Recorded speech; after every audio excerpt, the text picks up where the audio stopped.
불확실한 시장에 맞설 차별화된 투자 전략, 10월 22일에 머니쇼 플러스 시작합니다. 오늘 국내 증시, 양시장 보합권 출발 후에 하락 전환하면서 조정이 시작되는 건가 싶었는데 결국에는 상승 전환하더니 동반 상승으로 거래를 마치고 있습니다. 시장이 왜 이렇게 강하죠? 우리나라가 미국이 어제 빠졌잖아요. 그리고 이제 많이 올랐던 종목들이 다 빠졌어요. 양자 뭐 이런 거 다 빠지고 거기다 금도 막 5%, 6%까지 마이너스가 보여서 이제 금은 안전자산이 아니다. 이제 어제로 확실한 것 같습니다. 하루에 6%씩 빠지는 게 무슨 안전자산이냐. 그랬는데 불구하고 우리나라는 선방을 하고 있는 것 같습니다. 외국인이 많이 팔았죠? 네. 뭔가 수급에서도 변화가 나타나고 있는 것 같습니다. 지금 보시고 계신 머니쇼는 SBS 비즈앱과 유튜브에서 실시간 시청이 가능합니다. 더 많은 국내 주식 정보 받아보실 분들은 카카오톡 채널 머니랩 추가해 주시기 바랍니다. 그럼 오늘 증시인사이트 출연자 모시고 자세한 이야기 나눠보겠습니다. IM증권 김명실 연구원 모셨습니다. 안녕하세요. 네, 안녕하세요. 네. 코스피가 너무 강한 상황인데, 근데 지금 뭐 걱정된다라는 보도들도 같이 나오고 있는 것 같더라고요. 블룸버그 통신 원래 미국 현지 시간으로 20일에 나왔던 보도긴 한데 한국을 꼬집어서 B2가 늘고 있다 이런 이야기하면서 좀 위험천만한 상황이다라고 이야기하던데 어떻게 보세요? 네, 위험천만한 상황이기보다는 이제 오늘 같은 경우는 전날 미국 증시가 많이 빠졌음에도 불구하고 말씀 주셨다시피 생각보다 코스피는 선방을 하는 모습들이 나왔어요. 외국인들의 매도에도 불구하고 기관들도 장 초반에는 열심히 팔다가 다시 보합권으로 전환을 하는 모습들 나타났고 특히나 개인들의 매수세들이 아마 오늘 코스피의 상승 반전을 조금 좌우지우지하지 않았나라고 생각을 하고 있고요. 근데 가장 큰 이유는 그걸 것 같아요. 지금 정부에서 10월 15일 날 부동산 대책을 발표를 하면서 유동성이 부동산 쪽으로 흘러가는 흐름 자체를 막아놓은 상황이에요. 그러면 이제 개인들, 기관들도 마찬가지겠지만 개인들의 투자 포트폴리오 관점에서는 그동안 이제 돈이 생기면 유동성이 생기면 부동산 쪽으로 투자 수익을 이제 자금을 집행하면서 수익률을 실현을 하는데 그게 막히다 보니까 그렇다고 채권으로 갈 수도 없고 금은 너무 많이 올랐고 그래서 상대적으로 주식 시장으로 쏠릴 수밖에 없는 환경인 것 같아요. 펀더멘털 측면에서는 당연히 반도체 업황 호황 사이클이 가장 뒷받침을 크게 해줬다고 보시면 되실 것 같고 여기다가 개인들의 수급까지 붙으면서 정책적으로 이제 붙으면서 코스피 시장의 강세를 지지하고 있다고 보시면 되실 것 같고요. 보통 이제 엊그저께만 해도 에브리띵 레디라고 골드가 이제 많이 빠졌지만 금이 어저께는 그랬는데 2020년도, 21년도 같은 경우도 에브리띵 랠리다 이랬다가 이제 급락했던 적이 한 번 있었어서 지금도 이렇게 모두가 다 올랐다가 이제 한번 빠지는 거 아닌가? 다들 불안해하면서 이제 그래서 위험 지수도 되게 상대적으로 그리드 쪽으로 안 가잖아요. 탐욕적으로 다들 불안해하는 모습들이 있으니까 그러니까 더 올라가고. 그래서 이거는 이제 어떻게 보는 게 좋을까요? 계속. 에브리띵 랠리 이후와 지금의 상황과 조금 차이점은 이제 연준이 금리 인하를 본격적으로 시작하는 시점에 저희가 다가서 있다는 거죠. 거기에 대한 말의 의미는 지금까지도 유동성 장세 때문에 워낙 위험 자산 가격들의 이제 상승세가 뒷받침됐었는데 여기에 지금부터 시작해서 올해 2번, 적어도 내년 2번까지 연준의 추가적인 유동성들이 유입이 된다면 글로벌 위험 자산의 가격도 빠질 이유는 사실상은 없어요. 국내도 마찬가지겠지만 이제 연준도 금리 인하를 시작할 거고 거기다가 올해 빠르면 10월 달, 늦어도 11월 달 전후에서는 그동안 지속됐던 양적 긴축 정책도 이제 거두어 드릴 거예요. 쉽게 말하면 시장의 돈을 더 풀어가겠다라는 이런 정책들이 뒷받침되기 때문에 지금 상황에서 에브리띵 랠리들을 보여주고 있지만 그렇다고 해서 장이 순간적으로 이제 반환점을 가지고 꺾일 만큼의 펀더멘털적인 그런 증거들은 없다고 보시면 되실 것 같고요. 지금 양적 긴축 이야기도 해주셨는데 사실 지금 다가오고 있는 FOMC 회의에서 금리 자체의 수준보다 양적 긴축에 대해서 얼마나 더 멘트를 확실하게 전달해 주느냐 요거를 또 중요 포인트로 보고 있잖아요. 연구님 지금 어떻게 보고 계세요? 사실 이거는 연준의 최근 대차 대조표 흐름을 보면 사실 양적 긴축 특히나 이제 국채에 대한 양적 긴축은 중단이 됐구나라는 걸 먼저 알 수가 있어요. 최근 3개월간 연준의 QT, 그러니까 대차 대조표 잔고들의 변화를 보면 MBS는 장기채를 중심으로 여전히 팔고 있는 상황인데 국채 같은 경우는 이제 장기채는 오히려 재투자가 들어가고 있는 상황이에요. 표면적으로는 이제 연준이 양적 긴축을 한다라는 게 명시가 되어 있지만 지금 채권 시장을 자극할 수 있는 국채 시장에서는 오히려 연준이 장기채를 매입하고 있는 아이러니한 현상들이 나타나고 있다는 거죠. 그럼 사실상 연준은 사전적으로 QT 중단을 생각을 해왔었고, 거기에 최근에 이제 미국 재무부의 단기 채권 시장 관련된 불확실성이 좀 커지다 보니까 예를 들어 영래포 잔고가 급격하게 빠지고 있다는 흐름들 이런 부분들이 확인이 되다 보니까 연준은 기존에는 연말 정도의 QT 중단을 공식적으로 시사를 생각을 했다면 이걸 조금 앞당기지 않을까라고 시장에서 기대를 해보는 거죠. 공교롭게도 9월 FOMC에서 파월 의장의 발언도 있었어요. QT에 대한 중단을 검토하고 있다는 발언들도 있었기 때문에 아까 말씀드린 것처럼 빠르면 10월 달 FOMC에서 다음 주죠. 그리고 늦더라도 11월 달에서 12월 달 전후로 FOMC가 12월 달에 있으니까 12월 달 전까지는 QT 중단이 공식적으로 선언되지 않을까라고 보고 있고요. 사실상 금융시장은 조금 더 빠르잖아요. 그래서 양적 긴축 중단도 중단인데 내년도의 QE 가능성까지도 일각에서는 조금 검토를 하고 있는 상황이에요. 과거처럼 이제 어마어마한 양적 완화 이런 건 아니겠지만 단기적으로 시장의 유동성 스퀴즈가 나는 그런 그 부분들에 있어서는 미니 QE, 마이크로 QE 같은 이런 일시적인 자금 유입 가능성까지도 지금 제기가 되고 있는 상황이라서 앞서 말씀드린 에브리싱 레일리랑 엮여서 생각을 해보면 연준의 유동성 정책은 긴축이 아니라 확실히 완화로 전환될 수 있다고 생각을 하고 있고요. 근데 지금 어떻게 보면 1년짜리 금리가 한 3.5% 그리고 10년짜리가 3.9%잖아요. 근데 지금 기준금리는 4.25니까 아직 내려가는 걸 이미 가격에 다 반영을 다 해버린 상태 아닌가요? 그러면 만약에 여기서 금리 내려도 10년짜리 금리는 가만히 있어도 아무 얘기할 게 없잖아요. 그래서 이제 채권 투자하기도 어렵고 그리고 실제로 금리가 다 와 있는 상태인데 이제 와서 QE 얘기를 하고 있다는 얘기는 혹시 뭔가 터질 게 있어서 있는 거 아니냐 이런 의심이 가지도 않나요? 최근에 이제 이슈가 하나 있었죠. 미국 중소형 그쵸. 은행 시장에서 사모대출 그리고 이제 자동차 대출 관련돼서 디폴트 가능성들이 커지다 보니까 지금 당연히 신용등급이 우수하고 유동성 자체가 우수한 섹터나 기업들은 상관이 없는데 고금리 기간이 워낙 길다 보니까 드디어 버티지 못하고 손을 드는 기업들과 그쵸. 섹터들이 증당을 하고 있어요. 이런 것들을 의식을 해서 연준에서도 지금 앞서서 선제적으로 액션들을 바꿔주고 있는 상황인 거고 앞서 말씀 주신 것처럼 이미 2년물 미국 국채금리는 3.5%, 10년물도 3.9%까지 빠졌어요. 내년도 저희가 생각하는 지금 선물 시장에 반영되어 있는 미국의 정책금리 수준은 3.25 정도로 프라이싱이 되고 있거든요. 이런 부분들을 고려한다면 여기서 단기물, 장기물 둘 다 빠질 여지는 있는 거고 그리고 연준의 완화 정책, 특히나 QE 가능성까지도 현재 고려를 한다면 기준금리와 미국의 국채금리 간의 역전 현상들도 저희가 조금 배제할 수 없지 않을까라고는 생각을 하고 있고요. 근데 그 문제가 됐었던 지역은행 중에 하나가 자이언츠 뱅코프였는데 간밤에 이제 실적 발표했었잖아요. 그 실적 발표 콘콜에서 그 CEO가 그래도 사무신용 부문에 이 너무 빠른 속도, 성장 규모의 확대 이런 부분들이 향후에는 좀 부실로 이어질 수도 있겠다. 이런 멘트를 해서 저는 이런 문제들 해프닝으로 지나가는 건 줄 알았는데 여전히 그럼 계속해서 불안을 가져야 되는 건가? 간밤에 좀 헷갈렸었거든요. 그렇죠. 해결된 문제는 아니에요. 사모대출 시장이라는 게 이게 괜찮다고 해서 해결되는 게 아니라 결국 에시스를 했을 때 그 자금들이 돌아야 되는 구조기 때문에 근데 왜 시장에서는 이거를 이제 시스템적인 리스크로 확산되지는 않을 것 같다라고 얘기하는 이유 중 하나는 생각보다 미국의 중소형 이상의 대형은행들의 자산 건전성과 유동성 상황들은 괜찮다는 거고 실질적으로 사모대출에 대한 익스포저는 대형은행 기준으로는 30% 미만이에요. 전체 사이즈에서 규모 자체가 크지 않다는 점이 이게 결국에는 어떤 한 부분 내에서 촉발된 이런 리스크 자체가 전반적인 은행 산업 전반으로 확산되기는 어렵다라고 생각을 하고 있는 거죠. 거기다가 저희가 SVB 사태를 겪었잖아요. 당시에 해당 은행들을 중심으로 연준의 직접적인 자금 공급에 대한 이슈들도 있었기 때문에 학습 효과 측면에서 봤을 때 결국에 만약에 이게 디폴트가 났을 경우는 연준이 일시적으로 유동성들을 공급한다든지 이러한 정책들을 통해서 결국은 해결을 할 수밖에 없다라는 그런 인식이 지금의 상황들을 조금 만들어내고 있지는 않을까라고 보고 있어요.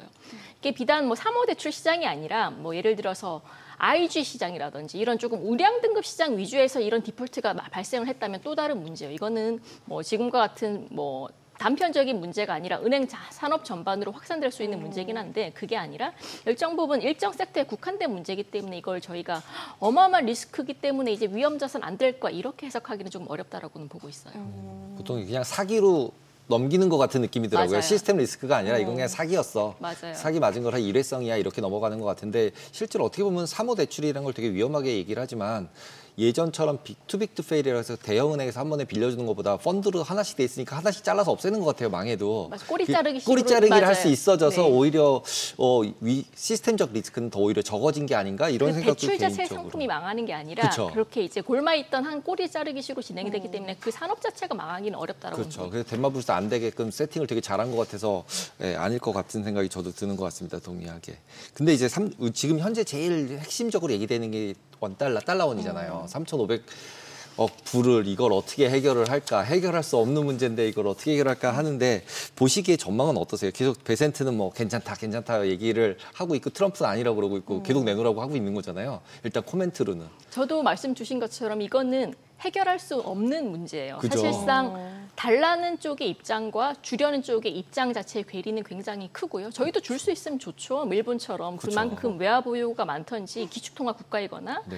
일본은행이 자체적으로 일본 정부가 자체적으로 채권 발행을 유동적으로 할 수만 있다면 좋은데 한국은 그런 상황이 아니잖아요. 그쵸. 기축통화 국가도 아니고 그만큼의 외화 조달을 하다 보면 당연히 원달러 환율은 지금 1,400원대가 아니라 순식간에 2,000원대로 도파할 수 있는 굉장히 큰 어마어마한 이슈라고 보고 있어요. 그래서 현실적으로 저희가 생각해 볼 수 있는 해답은 지금 미국이 원하는 조건은 100% 선납을 원하고 있죠. 근데 사실상 그거는 불가능하고 그죠. 저희 쪽에서는 보증과 대출 구도 중심의 대부분 자금들을 활용하고 싶어요. 그래서 이 비율 자체를 조정하는 방법 쪽으로 가지 않을까라고는 보고 있어요.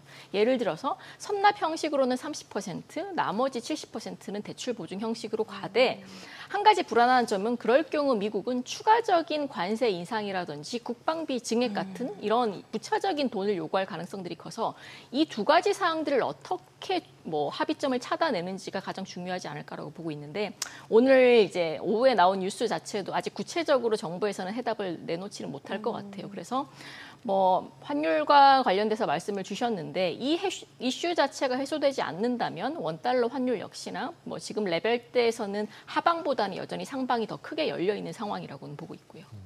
장기적으로 이게 해결이 되면은 다시 1,400원대로는 깨져서 아래로는 갈 수 있을까요?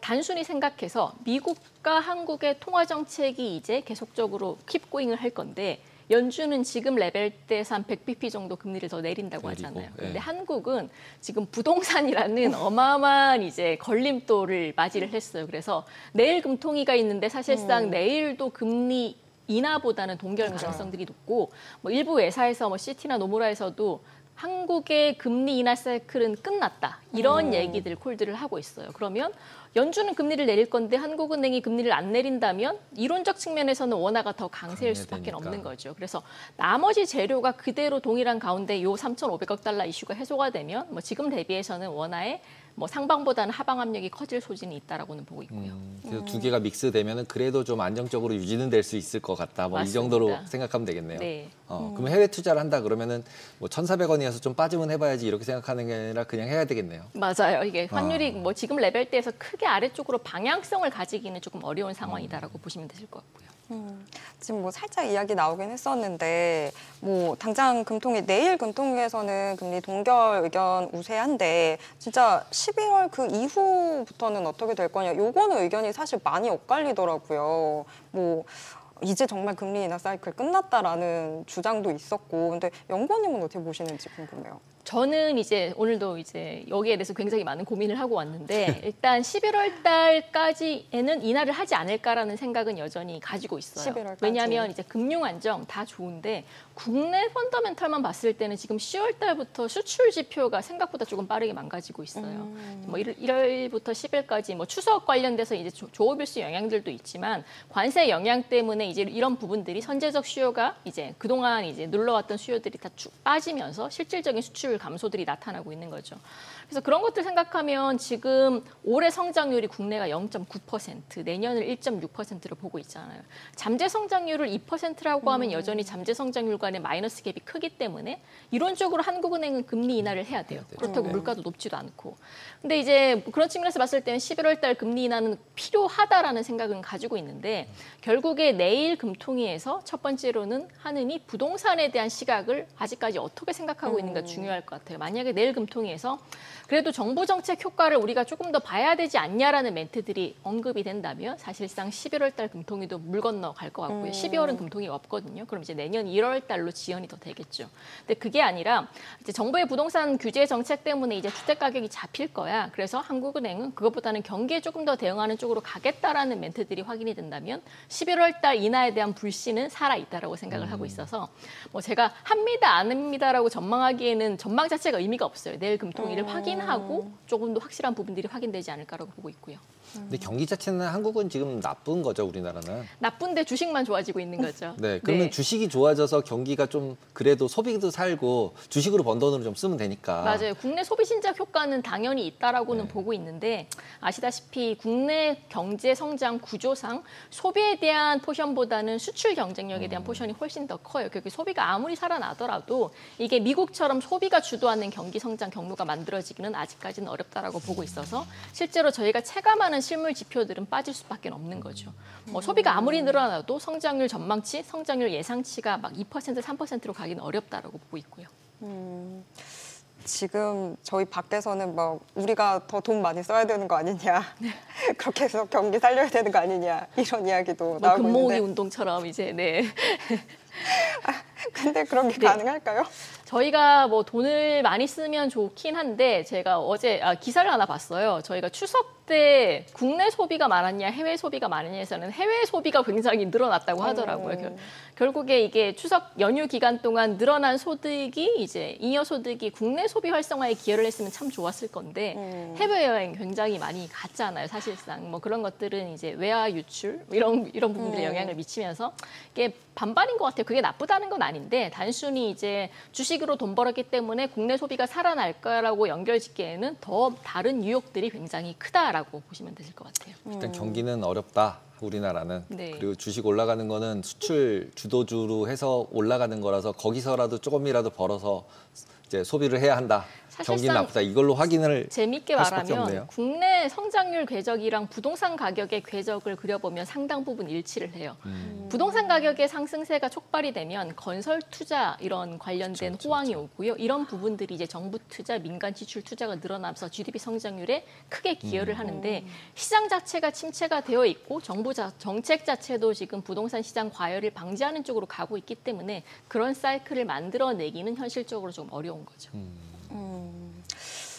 미국 이야기 좀 더 해볼까요? 미국 이제 CPI 발표가 원래는 셧다운으로 지금 계속 발표가 좀 지연이 되고 있었는데 24일에 공개된다고 하는 상황인데 뭐 지금 예상으로는 전년 대비 3.1% 상승이긴 한데 이게 만약에 예상보다 서프라이즈로 더 높게 나오면 우리가 연준이 이번에 당연히 금리 인하 쪽으로 생각을 하고 있었는데 뭔가 여기에 영향을 미칠 수 있나요? 사실상 저는 개인적으로 물가 지표 연준이 이제 크게 신경 안 쓸 것 같아요. 그거보다 더 걱정거리가 고용 위축이 더 크게 작용을 했었고 셧다운 여파로 가장 크게 타격을 받은 경기도 고용인 거죠. 정부 관련 고용들이 조금 급격하게 나빠졌고 구인 구직자 수 자체도 제가 민간에서 볼 수 있는 사전적인 고용 지표도 지금 확연하게 꺾이고 있는 모습들이 나타나서 물가가 갑자기 막 3.5, 3.7 이렇게 이제 말도 안 되는 서프라이즈가 나오지 않는 이상 뭐 3% 전후에 머무르는 흐름들이 나오는 이상은 오히려 연준은 물가보다는 고용 쪽에 더 신경을 쓰면서 계속 뭐 비둘기파적인 발언을 할 수밖에 없지 않을까라고는 보고 있고요. 그리고 가장 중요한 건 제가 아까 단기 시장에서의 지금 유동성 경색 현상들이 나타나고 있다고 말씀을 드렸잖아요. 이런 부분들은 슬슬 이제 고금리가 기간들이 길어지고 지치다 보니까 단기 초단기 시장에서 자금들이 안 도는 현상들이 나타나고 있어요. 뭐 이게 뭐 어떻게 생각하면 사모대출 시장에서도 이게 뭐 다른 경로를 통해서 일정 부분 불똥이 튀었던 부분들도 있어서 그런 다른 부분들을 고려했을 때는 연준은 결국에는 금리 인하를 하는 쪽으로 갈 수밖에 없지 않을까라고 생각을 하고 있고요. 우리나라도 지금 말씀하신 딱 그걸로만 딱 얘기를 하면 지금 우리나라 이제 중소업체들이나 아니면 자영업자들 같은 경우도 기본적으로 빚 부분이 맞아요. 너무 높은 상태 내에서 고금리가 오래돼서 이제는 버티지 못한다. 그래서 한 번에 크래시돼서 신용역색 한 번에 온다 우리나라. 주가 저러고 보고 있지 마라. 뭐 이런 얘기들도 있긴 있더라고요. 맞아요. 이게 결국에는 양극화인 거죠. 그쵸. 예, 주식 투자를 해서 버는 금융소득 입장에서는 늘어나는 부분들이 있는데 실제로 많은 대출 금리를 부담을 하는 자영업자나 뭐 소상공인 그리고 조금 상대적으로 차상위 계층들의 금리에 대한 부담감들은 계속적으로 커지고 있어요. 그래서 지금 정부에서도 그렇고 하는 쪽에서도 그렇고 차별적인 대출 금리 조정 정책들을 하고는 있어요. 좀 선별적으로 그 돈을 갚을 수 있는 대상대에서는 당연히 고금리를 그러니까 기존의 금리를 적용하는 부분들을 이제 계속 유지를 하는데 조금 이제 돈을 갖기 어렵거나 신용 자체가 어려운 상황 그 섹터나 이제 그런 사람들에 대해서는 금리를 조금 차등적으로 내려주는 정책들을 하고 있어요. 근데 이게 뭐 사실상 그렇다고 이 정책 때문에 자영업자가 다 괜찮아질 거야 이건 아니에요. 결국에는 국가적으로 가장 첫 번째 금리인 기준금리를 내려야지 자동적으로 그런 금리들이 따라 내려가는 형태라서 저도 고민하고 있는 부분들은 부동산, 환율 다 좋은데 결국에 여기에 대한 포커스에 너무 집중하다 보면 저희가 이제 놓쳐야 될, 그렇죠. 네, 실물이 실물에 망가질 대한 것 부분들을 같은. 걱정할 시점이 어느 순간 다가오지 않을까? 저도 이제 그런 부분들 때문에 내년의 경기가 오히려 더 걱정되는 부분들이 크고요. 지금 뭐 예전에 알던 것들이랑 계속해서 상황들은 바뀌고 있는데 저희가 앞에 금값 얘기도 사실 했었잖아요. 간밤에 금값이 뭐 10몇 년 만에 가장 최대 낙폭을 보이기도 했던 상황인데 금은 뭐 이제 더 이상 안전자산이 아니다라는 이야기도 나오고 있긴 한데 근데 간밤에 이 조정은 일시적인 거라고 봐야 돼요? 아니면 정말 이제 정말 본격적인 조정의 시작인 건가요? 뭐 이거를 제가 말씀드린다고 의미는 있을 것 같진 않은데 사실상 저도 오늘 찾아봤어요. 왜 금이 이렇게 많이 빠졌을까? 아까 이제 앵커분께서도 이렇게 빠지면 안전자산이 아니지 않을까? 사실상 위험자산과 똑같은 가격 낙폭을 보여주고 있기 때문에 뭐 가장 큰 이유는 시장의 해석은 차익 실효성 매물이 가장 컸다라는 그런 평인 것 같아요. 그동안 금값들이 굉장히 많이 올라가다 보니까 뭐 최근에 미국 중심으로 이제 주식 가격들도 일부 조정을 받았고 거기에 대해서 편승해서 금 가격들도 조금 가격 차익 실현 측면에서 좀 조정이 나오지 않았을까라는 예측들이 있고요. 두 번째로는 이제 인도가 상대적으로 금을 트레이딩을 많이 하는 국가 중에 하나예요. 근데 인도가 지금 최근에 이제 좀 명절 휴일에 좀 진입을 하다 보니까 뭐 적극적으로 정보 유지의 거래 자체가 줄어들었다는 점도 일정 부분 수요 위축으로 금 가격 하락에 기여를 하지 않았냐고 보고 있죠. 근데 이게 결국에는 이제 사이클을 가지고 계속 빠질까 아니면 다시 올라갈까 부분에 대해서는 여러 가지 갑론을박들이 많은데 앞서 말씀드린 것처럼 거기에 대한 가장 큰 축은 저는 유동성이라고 생각을 하고 있어요. 유동성이 빠진다면 금값은 빠질 거고 유동성이 늘어난다면 금값도 같이 올라갈 거예요. 근데 앞서 말씀드린 것처럼 연준이 계속적으로 우리는 유동성을 풀 거야라고 직접적으로 언급을 하고 있고 실제로 10월 달, 12월 달 내년까지 이런 정책들이 뭐 계속적으로 유지가 된다면 뭐 금값이 뭐 지금 레벨대에서 사이클을 가지고 쭉 빠지기는 조금 어렵지 않을까라고는 보고 있어요. 그래서 금은 원래 러시아 우크라이나 전쟁하면서 중국이랑 러시아가 금만 사면서 이렇게 된 것 같거든요. 맞아요. 네. 그럼 만약에 미국이 스위프트 다 풀어주고 네. 러시아 제재 다 풀어주고 이제 그냥 우리 다시 이렇게는 하지 않을게. 이렇게 얘기하면 금값 반토막 나야 되는 거 아니에요? 금값은 빠질 수 있어요. 반토막 될 것 맞아요. 같은데. 네. 올라간 것만큼 다 없어져야 되잖아요. 그렇죠. 거기에 대해서 그러면 안전자산 선호세 자체가 꺾여버리겠죠. 그렇게 된다면. 네, 그러면 이제 중국의 수요도 빠질 수밖에 빠질 없는 수밖에 거고. 없고. 뭐 그렇게 된다면 금값은 그동안 그런 제재적인 측면 때문에 많이 올랐던 그 측면들이 그쵸. 커가지고 그런 이슈가 생긴다면 금값은 조정을 받을 수 있을 것 같은데 뭐 지금 정황상 그렇게 되기는 어렵지 않을까? 그래도 트럼프가 계속 종전 외치고 하고는 있는데 지금 아무도 그 말을 듣고 있진 않잖아요. 셀프 수상까지 네. 하고 예측 불가한 사람이에요. 근데 지금 정말 전 세계가 다 유동성을 하나로 외쳐가면서 하고 있는데 일본도 사실 그 한 축이잖아요. 근데 지금 뭐 다카이치 노믹스로 엔저 이야기들 다들 하고는 있지만 뭐 이게 지금 아베 시대랑은 또 다른 상황이다 보니까 그 전까지처럼의 슈퍼엔저가 나타나기는 좀 힘들다라는 측면도 있고 뭐 여러 가지 전망들 나오더라고요. 연구원님은 어떻게 보시는지? 저는 딱 그렇게 생각을 해요. 그때와 지금의 상황은 완전히 다르다. 그때는 일본의 저금리 저물가 시대였고 거기다가 일본은행은 양적 완화 정책을 하고 있었어요. 근데 지금 일본은 인플레이션 압력에 시달리고 있는 상황인 거고 일본은행은 뭐 빠르면 올해 연말에 한 번 더 그리고 내년까지도 긴축에 금리 인상에 대한 기조를 계속 가겠다라고 공언을 한 상태예요. 그리고 어제 이제 기사를 보더라도 다카이치 총리 자체도 인플레이션 압력에는 계속 대응을 할 수는 하는 정책적으로 가겠다라고 선언을 했기 때문에 뭐 그런 측면에서는 일본의 긴축 그리고 이제 일본 다카이치 총리 의지를 고려한다면 뭐 과거처럼 슈퍼 엔저로의 뭐 통화 가치가 이제 틀어지긴 어렵다라고 보이죠. 두 번째로는 한미 간의 통화적인 정치적인 함의도 클 것 같아요. 만약에 일본이 이 상황에서 슈퍼 엔저로 가버리면 지금 한국과 일본 간의 관세 협상에서 미국이 어떤 카드를 또 추가적으로 압박을 할 수 있을지도 모를 것 같아요. 그런 측면에서 봤을 때는 일본 측면에서도 불편하죠. 지금 상황에서 우리가 아베노믹스로 가겠다라는 뉘앙스를 줘서 시장의 슈퍼 엔저를 촉발하게 된다면 미국과의 정치적인 갈등도 커질 수밖에 없다라고 보고 있고요. 그렇죠. 엔저 가고 원저 가고 네. 원화 1,700원 가고 엔화 막 160 가고 이러면은 수출 아무리 잘 돼서 두 나라는 좋겠지만 미국이 싫어서 안 되는 거죠. 맞습니다. 네. 네, 그래서 미국 눈치를 많이 보는 일본의 특성상 뭐 과거 아베노믹스처럼 가기는 전 어렵다. 거기다가 일본은행은 금리를 올린 거고 일본은행이 자산 매각하고 있잖아요. 완전히 다른 사이클이라고 보시면 되실 것 같아요. 그래서 뭐 저도 슈퍼엔저 얘기가 뭐 나올 수는 있는데 이게 현실화되기는 어렵다고 생각을 하고 있고요. 그리고 어저께 아까 저희 금 얘기했잖아요. 금 차트랑 비트코인 차트랑 딱 그리면 뒤로 확 뒤집혔다 드디어. 그래서 이제 어저께 비트코인은 좀 오르니까. 맞아요. 네. 비트코인은 어떻게 보세요? 뭐 이것도 제가 뭐 말한다고 그렇죠. 의미가 있을까요? 네. 네. 그래도 저희 비트코인 애널리스트 전망은 그래도 말씀하신 것처럼 제가 뭐 똑같은 얘기를 계속 반복을 하는데 그 기저에는 시장의 유동성들이 깔릴 수밖에 없고 비트코인 가격이 오른 이유 중 하나는 이제 크게 두 가지였어요. 첫 번째는 유동성.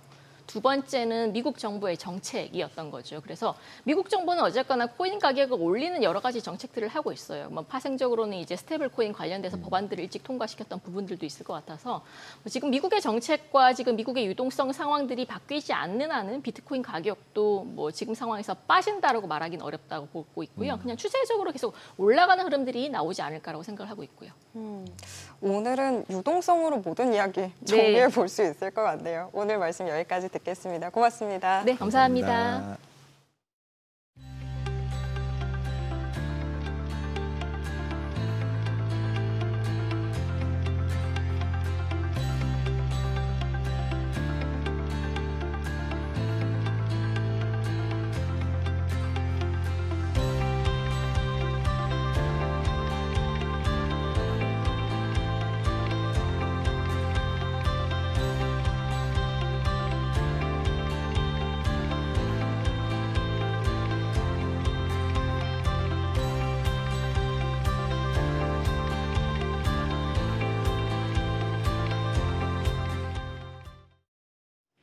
오늘장 특징주부터 뉴욕 증시 리포트까지 정리해드립니다.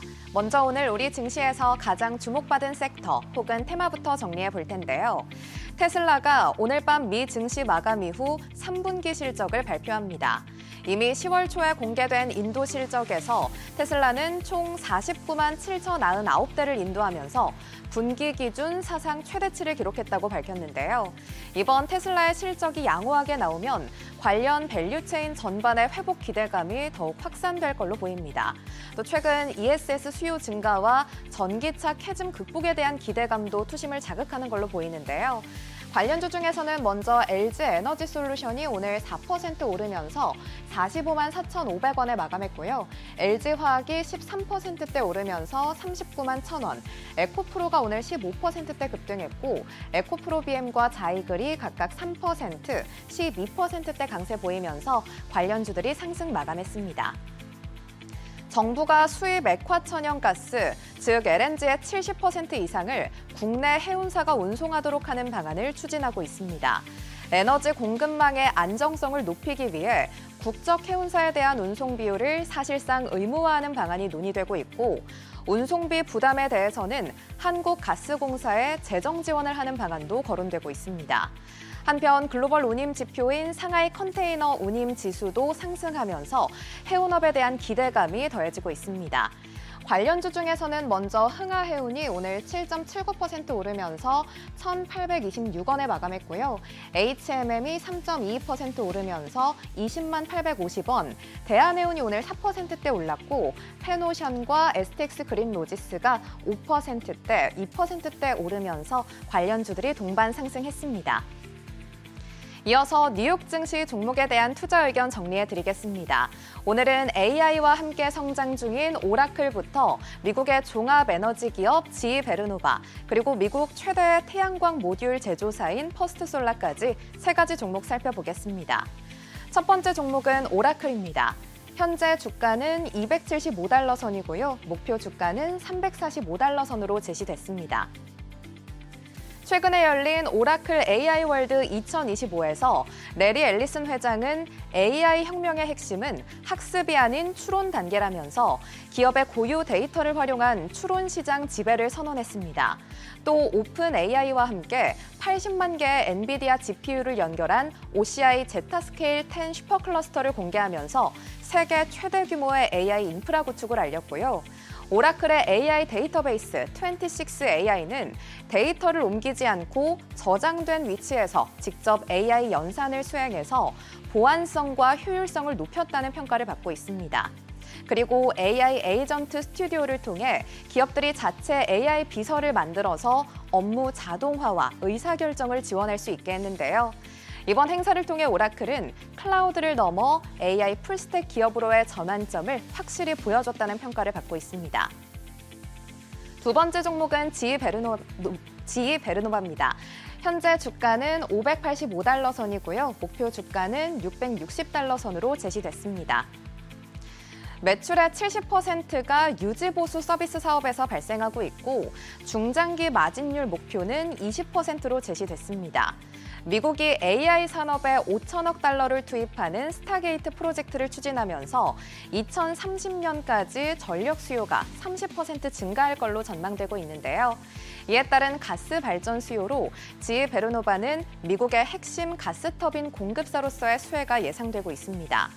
현재 가스터빈 수주량은 판매량의 2배를 웃돌면서 2028년까지 납품 물량을 확보한 상태이고 이에 따라 전사 마진율은 2028년 기준 14%까지 개선될 전망입니다. 세 번째 종목은 퍼스트솔라입니다. 현재 주가는 226달러 선이고요. 목표 주가는 227달러 선으로 제시됐습니다. 미국 내 태양광 수요가 확대될 걸로 예상되면서 내년 모듈 생산 능력을 25.2기가와트까지 늘릴 계획인데요. 특히 퍼스트솔라는 대부분 중국에서 생산되는 원재료인 폴리실리콘을 사용하지 않아서 무역 분쟁 리스크가 낮고 IRA, 즉 인플레이션 감축법 보조금 대상에도 포함돼 있습니다. 현재 판매 가격의 절반 수준인 와트당 17센트의 보조금을 받을 수 있고 이 덕분에 내년 영업이익률은 40%까지 오를 걸로 전망됩니다.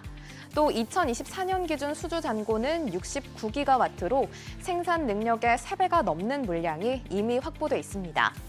오늘은 이렇게 세 가지 종목에 대한 국내 증권사들의 분석 살펴봤습니다. 오늘 밤 뉴욕 증시 투자 전략 세우는데 참고해 보시기 바랍니다. 지금까지 종목 리포트였습니다.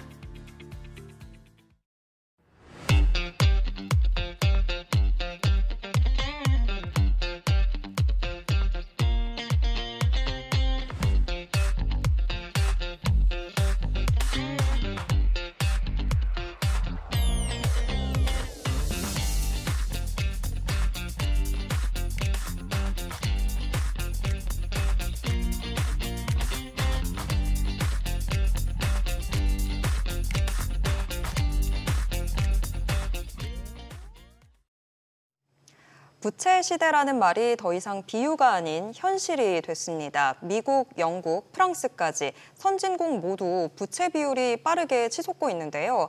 프랑스는 한 달 사이 신용등급이 3번이나 떨어졌죠. 네, 맞습니다. 유럽에서 재정 불안이 다시 수면 위로 올라오고 있는데요. 일본은 또 새로운 리더가 바뀌었죠. 여자 총리가 처음으로 됐다고 얘기를 하고 있어서 글로벌하게 정치적으로나 재정적으로나 불확실성이 점점 더 커지고 있는 것 같습니다. 네, 오늘은 유럽의 정치 재정 위기, 또 일본의 리더십 교체가 한국에는 어떤 균열을 만들지 짚어보겠습니다. 조현승 산업연구원 본부장님 모시고 자세한 이야기 나눠보겠습니다. 안녕하세요. 안녕하세요. 네. 저희가 여름에 뵀었는데 중간에 가을이 좀 사라져서 두 계절 만에 뵙는 느낌이에요. 그래도 아직 가을 아닌가요? 아직 가을인가요? 네. 저는 좀 춥다고 생각했는데. 네. 근데 지금 뭐 유럽 계속해서 뭐 위기 이야기들 나오고 있고 네. 오프닝에서도 얘기를 했지만 프랑스가 지금 연타로 국제 신용평가사들한테서 신용등급 연타를 맞았는데 이유가 어디에 있다고 보세요? 뭐 가장 그 핵심적인 거는 재정 악화입니다. 근데 이제 프랑스가 뭐 다른 거 어떤 실물 경기에서 뭐 이렇게 특별히 다른 나라보다 더 이렇게 신용이 악화될 이유는 없었거든요. 근데 이제 프랑스가 이렇게 이제 신용 등급이 떨어지게 된 거는 역시 재정 문제죠. 근데 이게 그냥 단순히 재정 문제가 이렇게 쭉 있는 정도라면은 뭐 다른 나라랑 똑같이 가겠죠. 신용 등급이 그렇게 빠르게 떨어질 이유가 없는데 문제는 이 재정 문제가 정치 불안으로 연결이 되고 그리고 또 이게 장기적으로도 지금 회복 가능성이 낮다는 거예요. 그러니까 프랑스의 그 부채가 너무 많아지다 보니까 그 연금 지출을 도저히 감당을 못하겠다. 이래가지고 여러 가지 개혁안을 제시를 했는데 그 개혁안을 제시를 했더니 개혁안을 제시한 집권 여당의 총리가 불신임이 된 거거든요. 그러니까 이렇게 되다 보니까 재정을 지금 현재 그 깎을 수 있는, 그러니까 세출을 줄일 수 있는 방안이 다 막힌 상태에서 그렇다고 세입이 늘어날 것도 이제 특별히 잘 보이지 않는데 여기에 세출이 오히려 늘어날 건 확실해요. 어떤 거냐면은 방위비죠. 네, 지금 현재 이제 GDP 대비 방위비 지출이 한 2% 되는데 2030년까지 3% 이상으로 올려야 되는 상황이거든요. 지금 프랑스도. 이건 전 유럽이 다 마찬가지긴 한데 이렇게 된 상황에서 보면은 늘어날 건 확실하고 줄이지는 못하고 그러니까 그렇다고 해서 세입이 늘어날 것도 전혀 안 보이고 이렇게 된다 그러니까 이게 장기적으로도 회복 가능성이 낮다라고 평가를 하는 거죠. 그래서 지금 이번에 이제 이렇게 신용등급이 많이 떨어지게 된 겁니다. 이 재정 얘기 나올 때 제 기억에 예전에 드라기 ECB 총재한테 프로젝트를 줘서 이유가 우리만 왜 발전 못하고 있어 이랬더니 우리만 빚을 안 내서 그래. 이래서 빚을 내는 게 좋다라는 정책을 레포트 나온 게 한 1, 2년 된 것 같은데 그 이후에 계속 좀 풀어줬잖아요, 돈을. 예, 근데 이게 사실 그 재정이 이렇게 확장되는 과정이 이제 제가 이거 참 제가 96년에서 2002년까지 미국에서 공부를 했었는데 그때 배울 때 보면요. GDP 대비 부채 비율이 100%를 넘어가는 거는 조금 위험 신호다라는 식의 얘기가 있었어요. 물론 법칙이 있거나 이런 건 아니었고 그런 얘기를 하는 그 경제학자들이 많았는데 지금은 선진국들 보면은 100% 넘는 데가 뭐 한두 군데가 아닙니다. 지금 뭐 미국도 그렇고 일본은 뭐 100%가 아니라 아예 260% 정도 되고 그다음에 이탈리아, 뭐 독일은 아니죠 참. 영국도 지금 거의 100%고 중국도 사실 뭐 공식적으로는 94%라고 하지만 실제로 지방 정부의 숨겨진 부채를 다 하면은 한 160%까지도 추정을 하고 있어요. 이런 식으로 굉장히 올라간 상황인데 여기서 자꾸 돈을 풀게 되는 거는 조금 정치적인 이유가 이제 있습니다. 나라마다 다 다른데 프랑스 같은 경우는 집권 여당이 소수예요.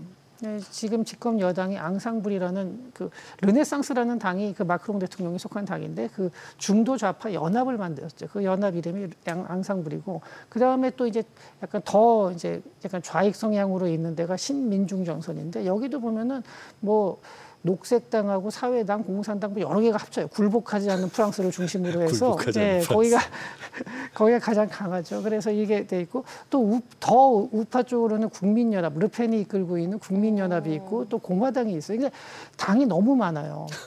그런데 여기서 스펙트럼도 또 아주 극단적으로 갈립니다. 우리나라에서는 극우라고 말하는 게 이제 르펜이 이끌고 있는 국민연합인데 사실은 강한 내셔널리즘을 가지고 있고 반이민자 그런 그 성격을 그러니까 약간 어떻게 보면 네오나치랑 거의 비슷한 수준으로 그 이민자에 대해서 약간 혐오를 내비치고는 있지만 경제 정책을 보면 절대 우익이 아닙니다. 여기도 같이 돈을 갖다가 풀자는 쪽이에요. 복지를 늘리자 이런 식의 얘기도 요새 하고 있어요. 근데 그런 상황에서 어느 쪽이든 표를 조금만 더 얻으면은 자기네가 다시 연정을 잘 구성해가지고 집권을 할 수가 있거든요.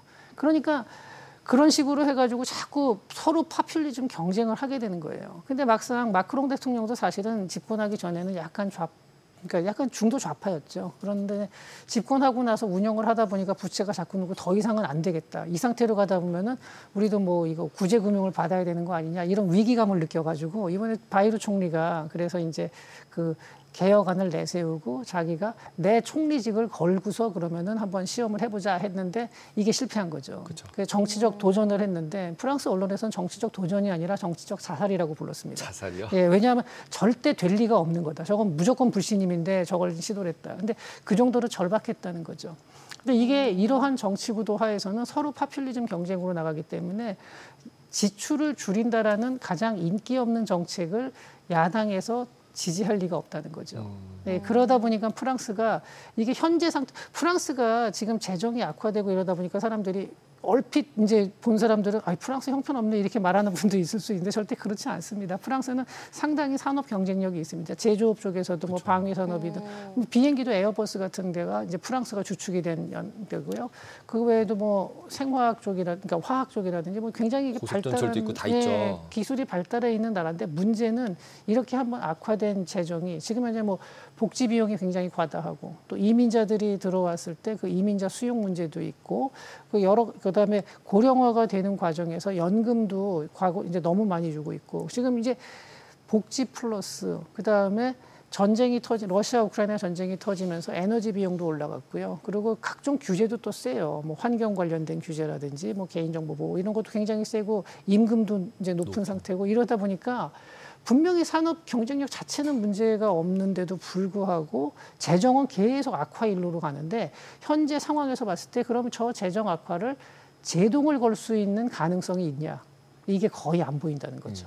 그러니까 지금 해외 그러니까 신용기관에서도 신용평가기관에서도 이걸 자꾸 낮추는 이유가 이제 프랑스의 신용등급을 다른 나라는 안 낮췄거든요, 유럽에. 근데 프랑스만 이렇게 낮췄죠. 이렇게 한 이유는 프랑스의 재정이 앞으로도 개선될 가능성이 잘 안 보인다는 거죠. 근데 제가 아까 이 질문 드렸던 게 다 같이 부채비를 다 같이 올리면요. 네. 프랑스, 미국, 일본, 모든 선진국이 다 같이 120, 130, 150 네. 다 같이 올리면 원래 이제 외환이나 투자를 할 때는 상대적으로 나쁜 나라 거 팔고 네. 상대적으로 좋은 나라 걸 사면 되는데 다 같이 늘려버리면 예. 뭐 그냥 자기들끼리 이렇게 해서 네. 잘 동의를 해서 다 같이 늘리자. 그러면은 이제 계속 늘릴 수 있는 거 아닌가요? 인플레가 돼서 문제지? 예, 일단은 이제 인플레가 굉장히 큰 문제고요. 네. 그렇게 될 경우에 발생하는 인플레, 그러니까 자산이 그렇게 되면은 법정 화폐의 가치가 굉장히 떨어지게 됩니다. 그쵸. 네, 그래가지고 다른 현물 자산으로 많이 분산이 되면서 부동산 가격이 올라가고 그다음에 금이라든가 뭐 비트코인 이쪽으로 많이 빠지겠죠. 근데 사실 저는 지금 전 세계적으로 부동산 가격도 많이 올라가고 뭐 한 이유 중에 하나가 과거에 이제 2008년 이후에 지속되어 온 유동성 확장이 아직까지 그게 다 이제 회수가 안 된 것이 아닌가 뭐 이런 생각도 합니다. 물론 뭐 이유가 그거 하나만은 아니고 굉장히 다양합니다. 뭐 여행하는 방식이 바뀌고 에어비앤비가 늘고 이런 것도 다 부동산 그리고 이민자가 늘고 이제 이런 것들이 부동산 가격도 압박을 했는데 그 중에 하나가 또 이 유동성 공급이 많이 늘어난 거거든요. 그다음에 일단 그 인플레이션 문제가 있고요. 또 하나는 그렇게 되다 보면 법정 화폐에 대한 그 사람들의 신뢰도가 떨어집니다.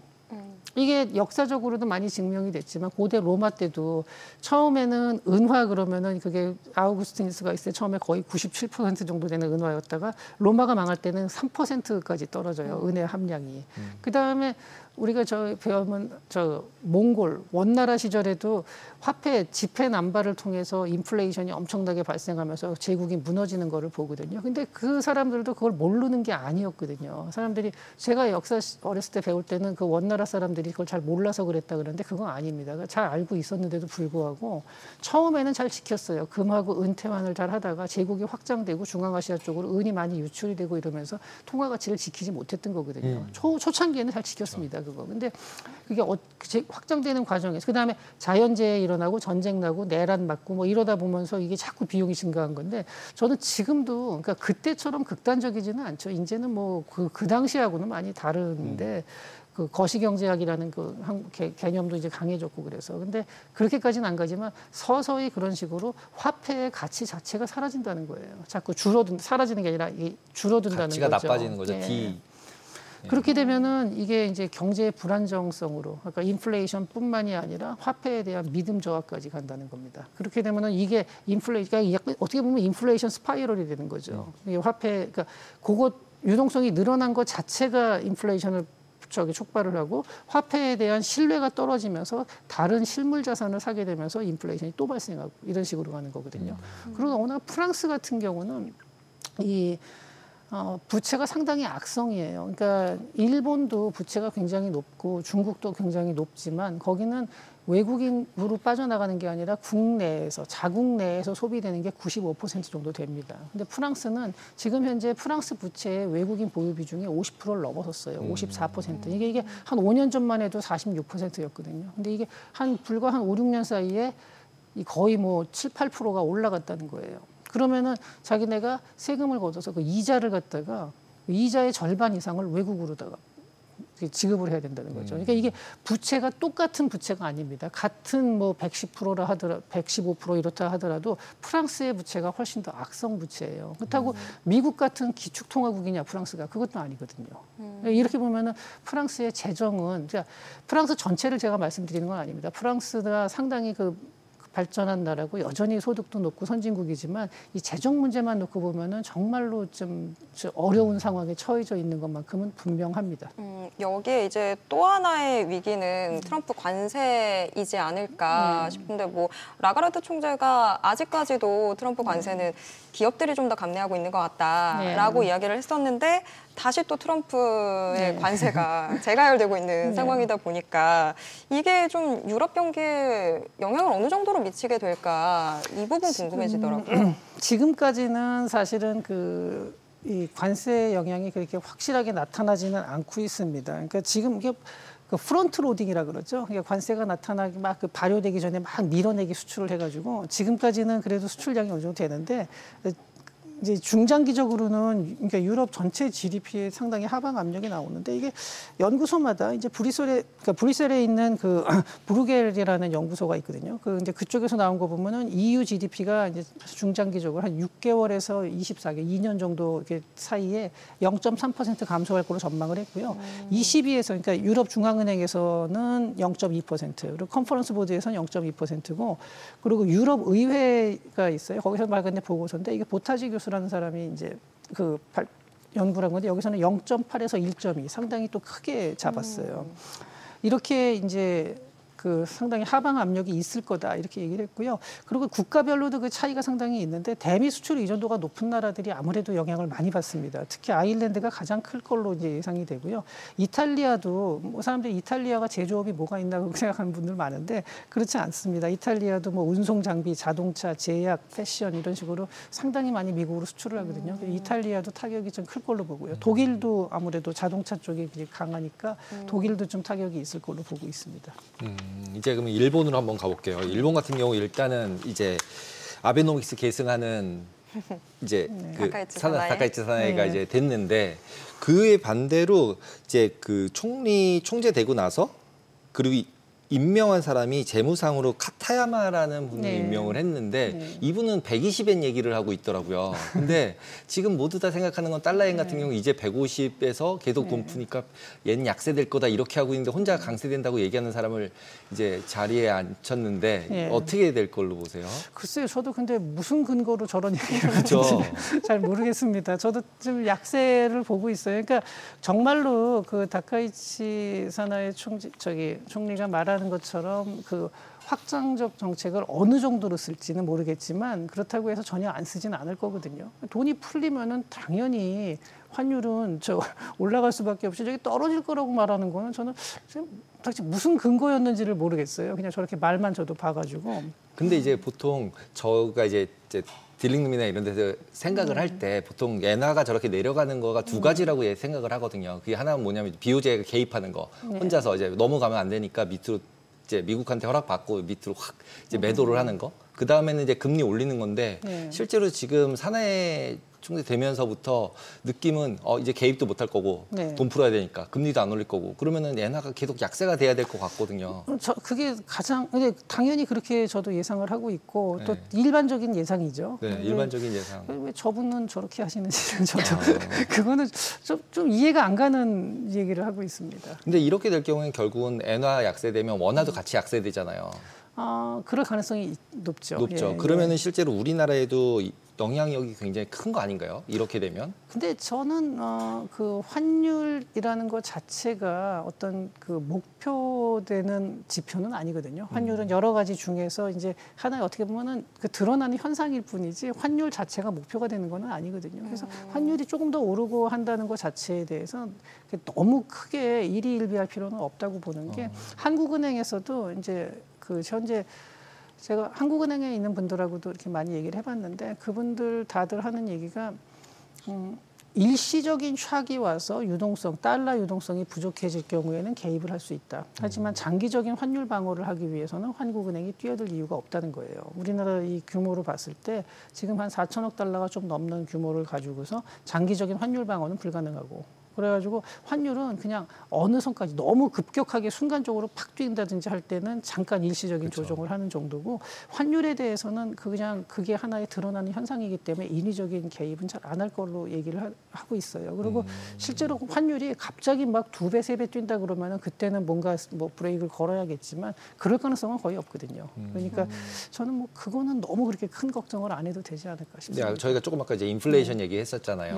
예. 지금 저 원화 약세가 되거나 엔화가 약세가 되는 부분이 지속될 경우에는 결국은 일본이나 우리나라나 수입하는 게 너무 많잖아요. 네. 그러면 결국 인플레이션이 생기고 보통 지금 이제 인기 영합을 해야 되잖아요. 정치인들은. 근데 다 인플레이션이 있으면 잘리고 그 다음에 이제 복지 줄인다 그러면 또 잘리고 그러니까 돈을 계속 풀 수밖에 없고 정치 쪽에서는 그러니까 지금 말씀하셨던 이 모든 게 일어날 수밖에 없는 근데 현상이라 그게 다른 나라는 안 그러고 우리나라만 그런다 그러면은 우리나라 환율이 계속 올라가겠지만 그게 다 아니라 같이 지금 하니까. 이제 전체적으로 비슷한 흐름이 어느 나라나 비슷비슷합니다. 우리나라만 특별히 더 그러는 건 아니기 때문에 저는 환율이 오르더라도 어느 선에서 그렇게 맡길 뭐 것이다. 이제 심각할 정도까지는 가지는 않을 거라고 봅니다.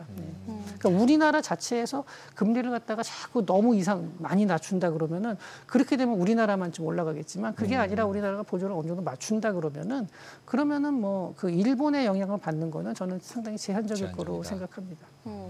저희가 이렇게 열심히 시나리오들 생각해 봤는데 근데 지금 다카이치 총리가 아예 연정의 판도 새로 바뀌었고 네. 뭐 당내 지지도 뭐 이런 여러 가지 이야기들이 있어서 생명력이 짧은 총리가 되는 건 아닌가라는 네. 생각도 들어요. 어떻게 사실은 보세요? 이제 그런 기대를 하는 기대라고 해도 되나요? 약간 그렇게 생각하시는 분들도 있는데 그럴 가능성도 약간 그 우려도 있긴 합니다. 어떤 면이냐면은 과거에 공명당하고 연합을 하고 있었잖아요. 근데 공명당이 이번에 연합에서 이탈을 했죠. 그리고 유신회가 그래가지고 뭐 총리가 되느냐 안 되느냐 가지고 막 설왕설래하고 있는 와중에 유신회가 야당 연합에서 갑자기 빠져나와서 자민당하고 이제 다카이치 총재하고 연합을 하게 된 건데 이 유신회는 그 오사카의 지역 정당이에요. 그러니까 원래 당 이름도 처음에 오사카 유신회였다가 유신회로 바뀌었는데 이 유신회는 물론 이제 다카이치 총재하고 정치적인 스펙트럼에서 어떻게 보면 좀 비슷한 면도 있습니다. 아주 자민당보다 더 우익이죠, 유신회가. 근데 그렇다 하더라도 만약에 둘이 계속 연정을 그동안 할 수 있고 사이가 좋고 정치적 이념이 비슷했다 그러면은요, 왜 진작에 연합을 안 했겠어요? 그거는 둘이 지금 현재 어떻게 보면 5월 동주를 하고 있는 거라고 보면 됩니다. 그러니까 자민당에서도 유신회를 구태여 받아들이고 싶지는 않았지만 사정이 급하니까 받아들인 거거든요. 그러면은 그리고 자민당은 아무래도 전체를 생각을 해야 되지만 유신회는 일단은 그 오사카 관서 지역 그쪽에 아주 그냥 뿌리를 깊게 받고 있거든요. 그래서 거기에 대한 이익을 먼저 챙기게 돼요. 그러니까 자민당하고는 바라보는 게 완전히 다른 거죠. 이렇게 되는 거고요.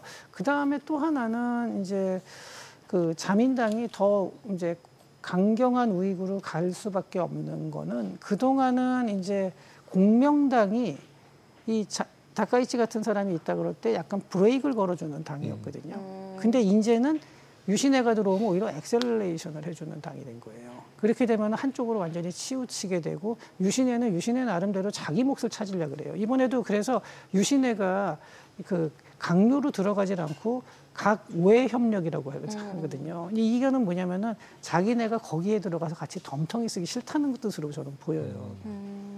그러니까 서로 추구하는 바가 조금 다르고 그 이해관계가 굉장히 다르기 때문에 이 연정이 과연 그렇게 탄탄한 연정이냐. 이제 막 시작이 됐기 때문에 결속력이 그렇게 강하다라고 말을 할 수는 없거든요.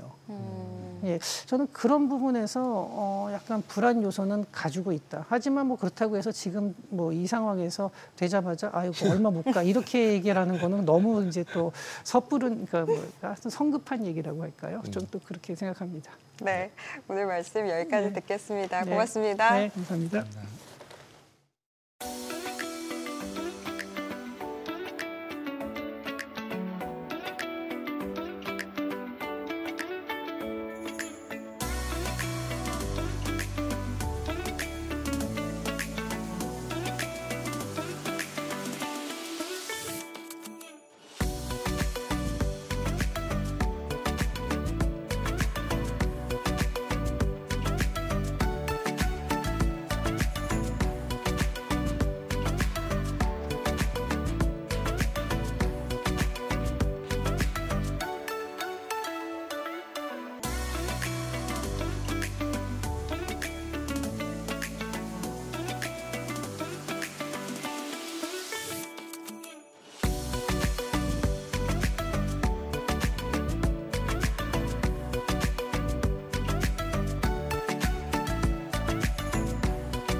오늘 금융당국이 사망보험금 유동화 실시에 대한 구체적인 계획을 내놨습니다. 내년 초까지 전 보험사로 확대할 예정이라고 합니다. 그렇습니다. 지난 여름에 한번 다뤘었던 내용인데요. 필요에 따라서 사망보험금을 연금처럼 받는 제도여서 되게 매력적이다. 이렇게 저희가 소개한 적이 있었죠. 네, 맞습니다. 노후 소득 공백 메우기에 도움이 될 거라는 기대감도 키운 제도였는데요. 어떤 내용이 발표됐는지 알아보겠습니다. 머니랜턴 홍승희 대표 모셨습니다. 안녕하세요. 안녕하세요. 저희가 본 지 일주일도 채 안 됐는데 또 뵈니까 좋네요. 근데 대표님은 금방 뵀지만 저희가 뭐 앞서서 이야기했다시피 이 내용을 저희가 여름에 다뤘던 내용이다 보니까 좀 잊어버려서 이 사망보험금 유동화 제도 일단 다시 한번 복습을 좀 해야 될 것 같아요. 아, 그럴까요? 네. 그래서 아까 말씀 잘해주신 것처럼 사망보험금은 사망을 해야지만 받을 수 있는 보험금이잖아요. 그래서 이 사후소득인 사망보험금을 살아있을 때 받아 쓸 수 있도록 생존소득으로 바꾸는 제도를 만들겠다라고 해서 대통령께도 극찬받은 이런 제도를 도입하자라고 해서 올해 10월 안에 5개 보험사가 시행하겠다라고 했고 내년 1월 2일까지 나머지 생보사들이 다 이 제도를 도입하기로 했습니다. 그러니까 구체적으로 조금 살펴보시면 사망보험금은 결국은 미래에 남아있는 가족들을 위해서 준비해 놓은 보험금이지만 실제로 이 보험금이 필요할 때는 아직 아이가 어리거나 내가 경제생활을 열심히 할 때거나 이럴 때 필요한 거잖아요. 근데 이미 아이들이 독립을 했고 취업을 했고 자리를 잡고 이렇다면 실은 사망보험금이 그렇게 크게 필요 없는 경우들이 생길 수 있죠. 근데 납입은 완료됐는데 쌓여있는 이 사망보험금을 오히려 내가 지금 생전에 부족한 노후자금으로 써보면 어떨까 이런 고민을 하시는 분들이 있는데 그런 분들을 위해서 이제 유동화를 시켜주겠다라고 하는 제도가 나왔습니다. 그래서 이거를 지난 여름에 다뤘던 스펙과는 크게 달라지진 않았지만 이제 본격적으로 시행을 한다라고 오늘 보도자료가 나왔고요. 조금 구체적으로 조건을 다시 한번 말씀을 드리면 나이가 55세부터 신청이 가능하십니다. 그래서 신청 가능한 나이는 55세고 가장 좋은 건 소득이나 자산 요건 같은 게 없습니다. 요즘 모든 제도가 이제 소득 자산 요건들이 좀 있는데 얘는 상관없이 신청할 수 있고 가능한 건 보험료 납입이 완료된 10년 이상 납입하고 유지한 보험에 한해서 신청이 가능한데 사망보험 금액은 9억 이하까지 그러니까 9억이 넘어가는 좀 고액의 사망보험금은 해당이 되지 않고요.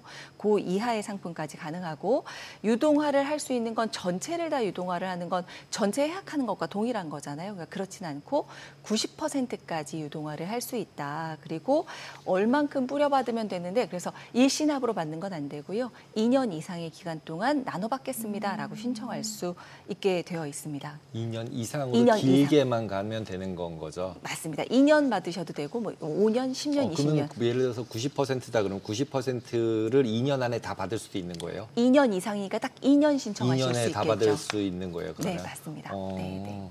그러면은 그때도 한번 그때 할 때도 제가 여쭤봤던 것 같은데 네. 그냥 그 보험을 담보로 대출받는 거랑 네. 그다음에 그걸 해약하는 거랑 네. 그다음에 지금처럼 유동화하는 거랑 네. 뭔가 조금씩은 차이가 있을 거잖아요. 뭐가 제일 유리한가요?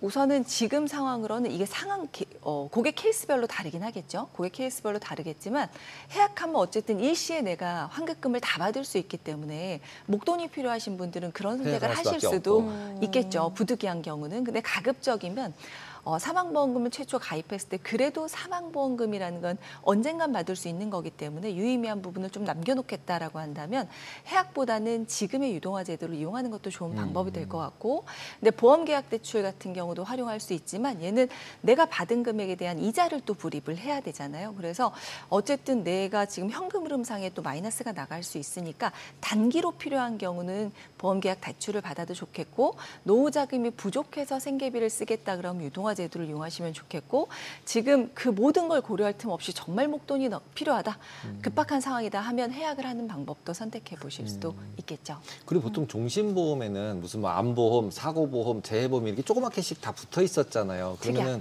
네. 지금 하는 유동화를 하면 그런 보험은 그대로 살아 있는 건가요? 지금 조건 자체가 여기에 해당되는 게 사망보험금 재원입니다.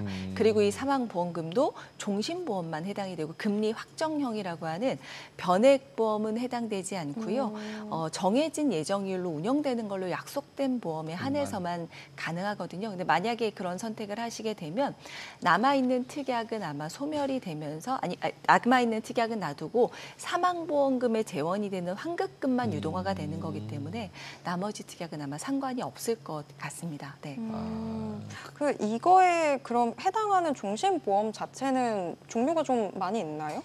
그러니까 지금 아까 말씀드린 것처럼 이 사망보험이라는 것도 종류가 굉장히 다양하죠. 그래서 전에 한번 말씀드렸듯이 종신토록 보장하면 종신보험, 정해진 기간 동안에 보장해주면 정기보험, 그리고 사망보험금을 지급하는 요건이 어떤 조건이든 상관없이 사망하면 지급하면 일반 사망, 질병으로 사망하면 질병 사망, 재해로 사망하면 재해 사망인데 해당되는 건 딱 하나, 일반 사망 종신보험만 해당이 됩니다. 종신사망보험금만 해당이 되기 때문에 고정금리, 그러니까 정해져 있는 고정금리로 운영되는 일반 종신보험만 이 계약에 해당이 된다라고 보시면 되니까 대상이 적을 거다라고 생각할 수 있지만 실은 이거는 이미 납입이 완료돼서 이걸 그냥 둘까 해약할까 어떻게 해야 되나 이런 고민을 하시는 분들한테 오히려 필요한 상품이잖아요. 그럼 그 당시에 20년 전에 팔았던 보험은 해당되는 종신보험이 아마 많았을 거긴 합니다. 맞아요. 그래서, 네. 그러니까 지난번에 오셨을 때 65세라 그래서 남의 일이다 이렇게 생각했었거든요. 그런데 땡겨졌습니다. 55로 땡겨졌다 그러더라고요. 네, 그러면 맞습니다. 이러면은 생각을 해봐야겠다라고 생각이 막 들어서 고민을 하다 보니까 네. 이제 어느 재원인지도 되게 너무 보험 복잡하잖아요. 맞습니다. 그러면 네. 얼마인지 그러면 그냥 보험사에 물어보고 이거 하면 얼마 정도 환급제 되는 거냐 이렇게 물어봐서 그냥 유동화되는 게 얼마냐 이렇게 물어봐서 하면 되는 거인 거죠. 네, 맞습니다. 그래서 말씀하신 것처럼 보험이라는 게 실은 겉으로 봤을 때 굉장히 단순한 거지만 들어가면 굉장히 복잡하잖아요. 그래서 이 상품도 실은 유동화도 오늘 보도자료에 따르니까 다른 내용들을 봤더니 중단이나 납입 이렇게 조기 완료 이런 기능이 추가가 됐더라고요. 그러니까 말씀하신 것처럼 이런 어려운 내용들이 있기 때문에 직접 보험 고객센터 창구에 가서 신청하도록만 되어 있습니다. 말씀하신 이런 앞으로 받을 수 있는 이 사망보험금 유동화 시뮬레이션을 해서 고객한테 제공을 하게 되어 있고요. 그 비교표를 보고 고객이 선택하도록 되어 있기 때문에 설계사를 통해서나 비대면으로 신청할 수는 없도록 되어 있고요.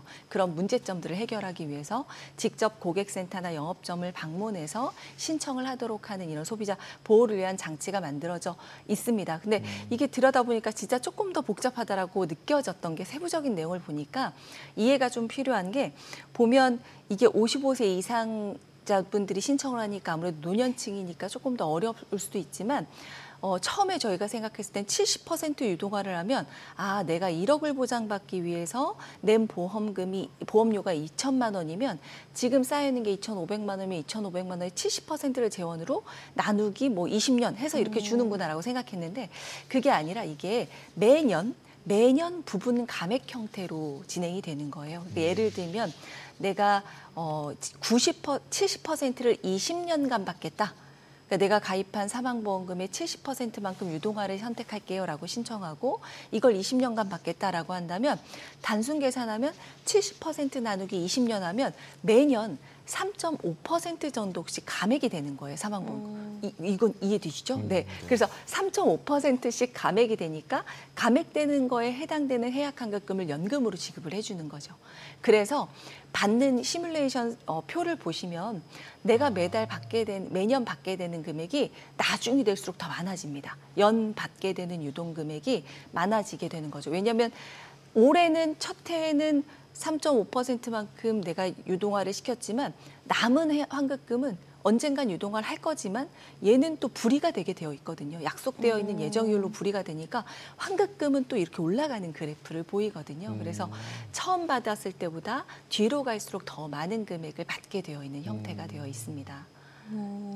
지금 그러면 네. 특약 가입할 때 지금 유의해야 되는 상황은 그 정도로 끝이 나는 걸까요? 더 저희가 알아야 될 게 또 있을까요? 그렇죠. 그러니까 이렇게 바뀐다라는 걸 알고 이런 내용을 참고해서 선택하시면 좋겠고 앞에 잠깐 말씀드렸듯이 바뀐 내용들 예전에 발표됐던 거로 좀 바뀐 내용을 보니까 이게 원래 우리는 처음에 설명을 듣고 신청했는데 내가 이게 필요 없는 것 같은데 라고 생각이 들 수 있잖아요. 이럴 때는 취소나 철회가 가능합니다. 연금을 받은 날로부터 15일 안에 내가 안 하겠다라고 하실 수도 있고요.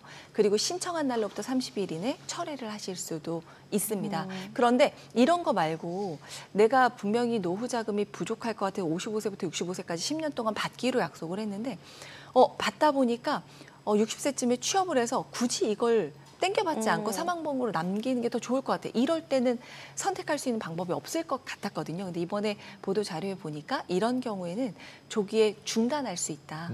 유동화를 내가 70%를 받겠다, 10년 동안 받겠다라고 신청했지만 5년 동안 받고 나서 남은 5년 동안 안 받고 사망보장으로 그냥 둘게요. 라고 중단 선택을 할 수도 있고 종료를 할 수도 있고 그러다가 나중에 상황이 또 어려워졌어요. 그럼 5년 있다가 다시 또 재신청을 할 수도 있고 이렇게 제도가 조금 더 보완이 돼 있더라고요. 그래서 그런 선택을 할 수 있다. 금액상으로만 보면 그러면 부분 해약을 계속 하는 거라고 보면 되는 건가요? 맞습니다. 그러니까 부분 해약을 해서 계속 주는 거다. 그리고 남은 거는 계속 불이 돼서 불이가 올라가고 올라가고 있다. 네. 이렇게 보면 되는 거예요. 네, 근데 네. 제도상 바뀌면서 이제 종신보험 같은 경우 이제 뭐 전생의 과정에 필요하게끔 다목적 보험으로 변화가 되고 있다. 뭐 이런 뉴스가 있었던데 네, 네. 다목적이라고 하는 거면 무슨 다목적 어느 부분일까요? 그러니까 사망보험이라는 건 말 그대로 우리 인생의 생로병사에서 사망만 보장을 하는 상품인데 이제 다목적이라고 한다면 요 사망보장을 사망보장만이 아니라 뭐 질병에 걸렸을 때 쓸 수 있거나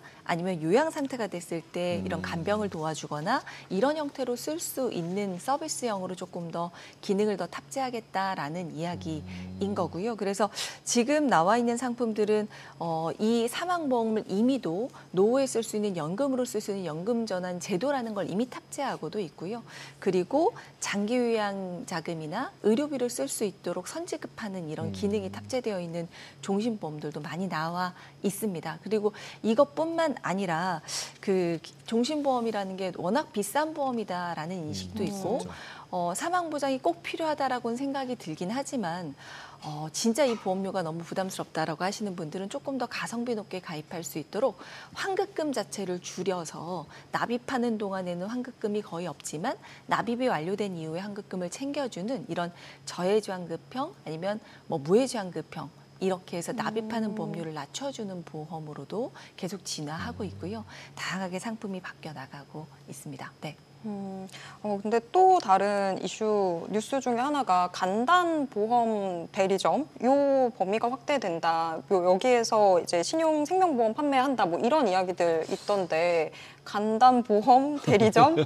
저는 이 말도 지금 입에 네, 익지를 네. 않는데 어떤 맞습니다. 내용이죠? 익숙하지 않은 내용인데요. 원래 간단보험 대리점이라는 게 원래 손해보험만 다룰 수 있는 간단 손해보험 대리점이라는 명칭으로 원래 있었어요? 예, 대리점 그러니까 보험을 상품을 취급할 수 있는 판매 루트를 보면 전속 설계사도 있고 대리점도 있고 대리점에서 소속되어 있는 사용인들이 보험 설계사로서 활동을 하기도 하고 이러는데 간단 손해보험 대리점이라는 건 특정한 손해보험 상품만 판매하는 그래서 전체 상품을 판매하지 않고 총 보험금이 5천만 원 이하인 상품만 다룰 수 있는 손해보험류만 다루는 대리점이 있었는데 이걸 이름을 간단보험 대리점으로 바꿔서 손해보험만이 아니라 생명보험에서 영위하는 재산보험도 함께 판매할 수 있도록 자격을 확대하는 이런 시행령이 개정안 이번에 의결이 됐고요.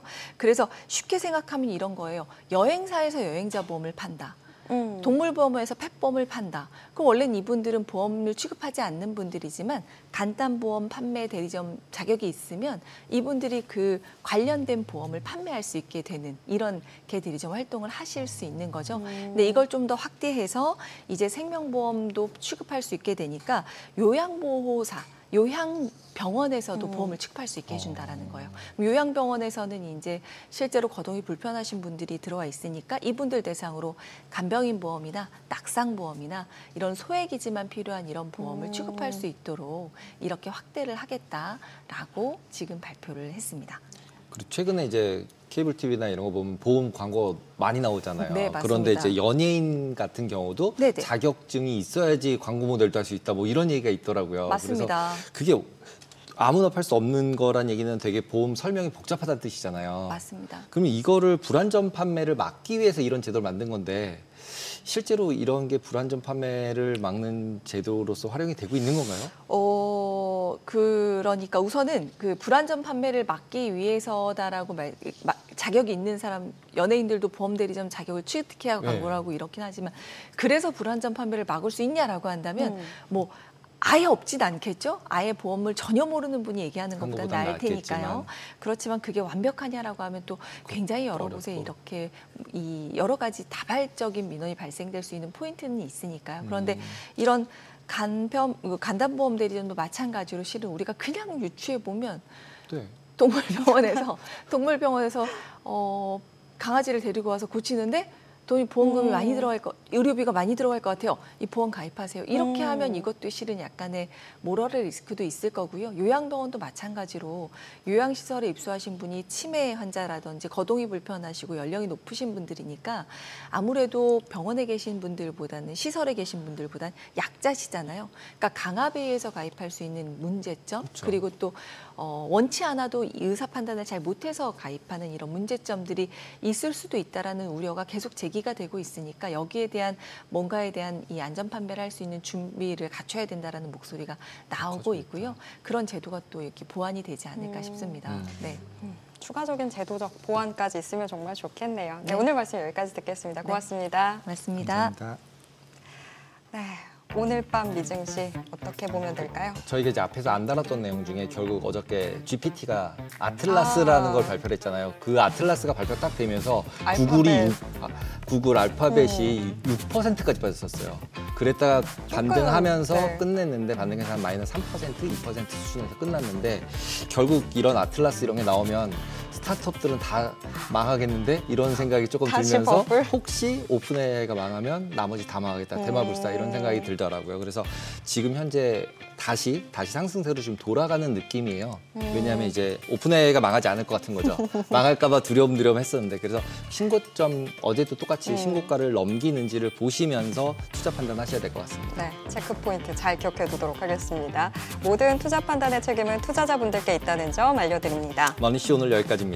여러분의 모든 경제 SBS 비즈가 함께하겠습니다. 저희는 내일 오후 3시 30분에 다시 찾아뵙겠습니다. 고맙습니다.